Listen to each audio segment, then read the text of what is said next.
So we're here to shoot a video on using the bar scope or the mini camera with dye injector. It's got a 36-inch gooseneck, and again, remember, we have longer cameras for longer uses, but this is a great handheld tool to use. I use it to look in pipes to see whether they're capped off. I look to see whether we have cracks at fittings. I look to see about a lot of different things. What kind of material a pipe is. I could look in a skimmer and see if it's copper.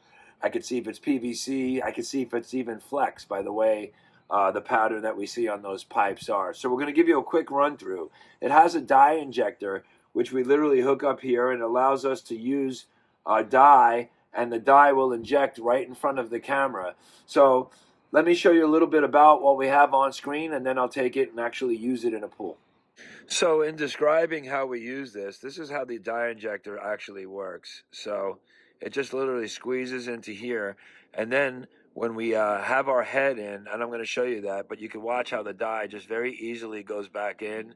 You can even like kind of suck it back out, so you can totally control it with one hand while you're using the dye injector. But let's get into the actual camera itself. This will literally control the brightness on the actual screen, so you could see a digital readout of what it's showing on the screen. Next thing we have is these lights. So we could control the actual lights on the end of the camera head. We could start out low and we could bring it up to real high. Why you want to be able to control that is you want to, sometimes you'll show a glare. With water being in a pipe, you could show a glare, so sometimes it's good to literally dial it back down again. On this button right here, we could flip the screen. So if we see something, we could literally flip the way we're looking at it on the screen to make it more visible, or be able to see it at a different angle. So wherever we're sitting, we might be able to make the screen view better. And then this is just the on and off, and this is the status light. When it's on, and when it's off. Now let's get into using it on a pool. So over here, we're looking in an actual return line. And again, it lightens it up. We could take a look at the fitting. We could sometimes go back, take a look at the venturi if it's further back. We could put dye on it and see exactly what is going on.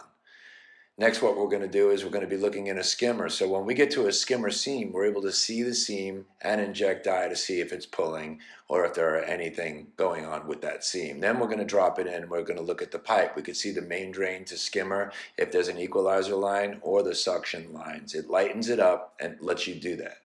So here's an actual job where the dye is being sucked in. You can see it being sucked in where the pipe joins. There's a crack right there. And you can watch as the dye just slowly gets pulled in. So whether you're working on doing a regular leak detection with the rest of all of your other equipment, whether you're looking at a pipe, whether you're looking to see if there's a broken pipe, cracked pipe, whether there's a metal pipe, or looking in a light niche, there's many different uses for this. We just showed you a couple. For more information, visit LeakTronics.com, and always check out our YouTube channel.